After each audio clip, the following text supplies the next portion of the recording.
All right, let's take a look at Owlwood hole one, starting out with the most adverse wind, which is the three wind out of the left, trying to push us into this wall or to the OB beyond.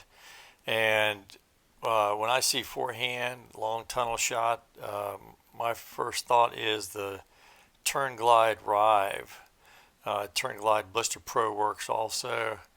And might be a good time to talk real quick about the turn disc. Most experienced players have a turn driver in their bag. Most people bag the turn skip, honestly.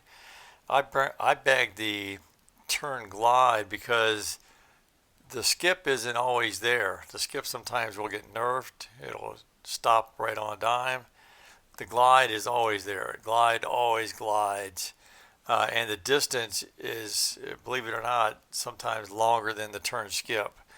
Not always, but it's a great disc to have in the bag. So anyway, turn glide rive works really well in this situation. Gonna slide to the right, drop the chevrons.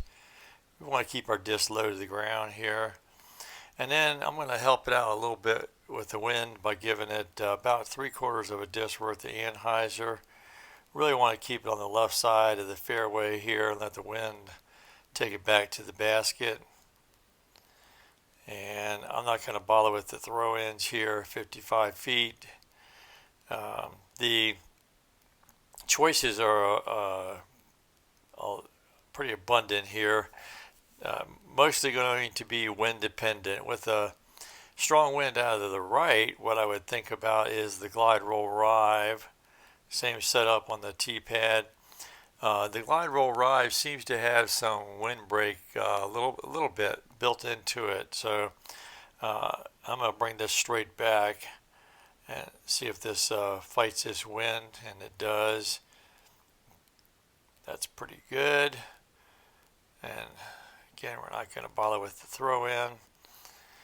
The light glide rive will also work. I just don't want to use it in a strong wind. It's a little bit much of a disc also.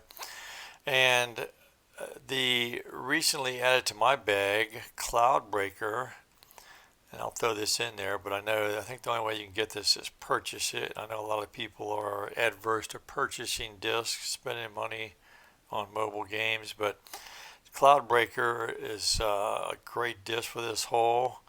I'm just going to come straight back. It's got the windbreak on it and very good distance for this hole.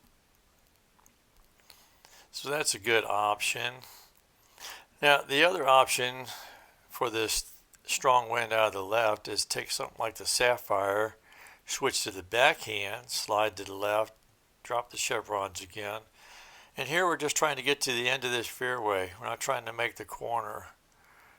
The wind's going to carry this a little bit towards the wall, but then you can see that fade's going to bring her back.